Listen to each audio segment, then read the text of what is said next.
Friends, ये video हम करने जा रहे हैं गोल्डन रूल। ठीक है, सबसे इम्पोर्टेंट चीज़, कॉमर्स की सबसे इम्पोर्टेंट चीज़, सबसे पहले दिन पढ़ाई जाने वाली चीज़ है। देखो, अगर ये आएगा तो आपका सीए तक का जो रास्ता है वो आसानी से खुल जाएगा। इसीलिए इसको गोल्डन रूल बोलते हैं। ठीक है, कॉमर्स का ये गोल्डन रूल है। ठीक है, देखो इसमें तीन रूल है, पर्सनल, रियल और नॉमिनल। ठीक है, पूरा का पूरा कॉमर्स है ना, ये तीन रूल पे टिका हुआ है।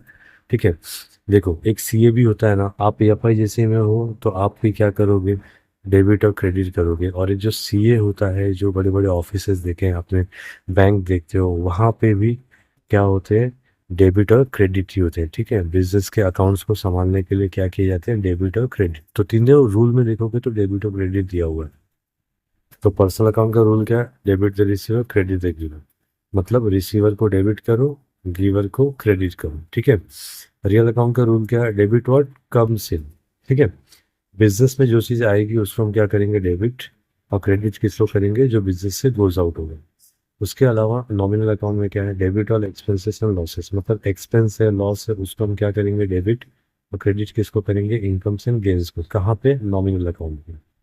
अब क्वेश्चन ये आता है कि पर्सनल अकाउंट क्या होता है, पर्सनल अकाउंट में कौन सी चीज़ें आएंगी, रियल अकाउंट में कौन सी चीज़ें आएंगी और नॉमिनल में कौन सी चीज़ें आएंगी। तो ध्यान से इसको समझो। पर्सनल अकाउंट में क्या आता है, तो पर्सनल अकाउंट में वो चीज़ें आती है जिस पे हम केस कर सकते हैं। अब बिजनेस में किस पे हम केस कर सकते हैं, कोई भी पर्सन है या कंपनी है उस पर हम केस कर सकते हैं। जैसे कि एग्जांपल के तौर पे राम श्याम अब्दुल, है ना, टाटा बाटा, ये जितने बैंक मतलब कंपनियां हैं, टाटा बाटा एटसेट्रा, ये सब पे हम लोग केस कर सकते हैं। इसके लिए ये सब किस में आएंगे, पर्सनल अकाउंट। तो इसका रूल भी क्या बोलता है, डेबिट द रिसीवर। जैसे राम ने समझो आपसे कोई माल लिया, तो आप क्या करोगे, उसको डेबिट करोगे। राम ने आपको माल दिया तो वो गिवर हो गया, तो उसको क्या करोगे, आप क्रेडिट करोगे। ठीक है, तो ये हो गया पर्सनल अकाउंट का रूल। रियल अकाउंट क्या बोलता है, रियल अकाउंट बोलता है जो बिजनेस में आ रहा है उसको क्या करो, डेबिट करो। इसका मतलब क्या हुआ कि यहाँ पे जो पर्सनल अकाउंट में आता है, जैसे राम श्याम अब्दुल टाटा बाटा, वो सब यहाँ पे नहीं आएंगे। मतलब जिसपे हम केस कर सकते हैं वो रियल अकाउंट में नहीं आएगा। तो रियल अकाउंट में क्या आएगा, रियल अकाउंट में रियल थिंग्स आता है।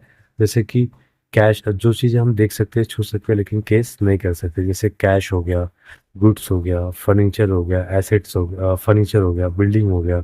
ठीक है, एटसेट्रा, वो चीज़ें जिसको हम देख सकते हैं, छू सकते हैं, लेकिन केस नहीं कर सकते हैं। ठीक है, तो वो सब किस में आता है, रियल अकाउंट में आता है। अब नॉमिनल में तो सब बता रहा है कि जो एक्सपेंस, अगर एक्सपेंस या लॉस है तो उसको हम क्या करेंगे, डेबिट करेंगे। यानी यहाँ पे क्या आते हैं, एक्सपेंसेस एंड लॉसेस और इनकम्स एंड गेन्स आते हैं। जैसे कि कोई भी बिजनेस है ना, देखो वो क्या प्रोवाइड करता है, सैलरी, वेजेस, है ना, salary, wages, electricity expenses, telephone expenses, ये सब क्या है, एक्सपेंस है। तो ये सब किस में आएंगे, नॉमिनल अकाउंट में आएंगे। जैसे आप बोलोगे सर एक्सपेंस तो समझा, अभी इनकम क्या होता है। तो देखो, अगर किसी अकाउंट्स के वजह से आपका पैसा जा रहा है तो वो एक्सपेंस होगा। जैसे सैलरी आप कंपनी पे कर रही है तो उस कंपनी के लिए सैलरी क्या हो गया, एक्सपेंस हो गया।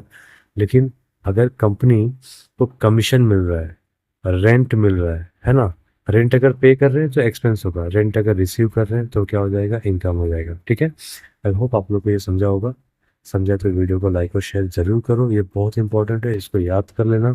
ठीक है, ये 6 रूल, और आगे की वीडियो में हम इसको अप्लाई करके ही बाकी का काम करेंगे। ठीक है, चलो, थैंक यू।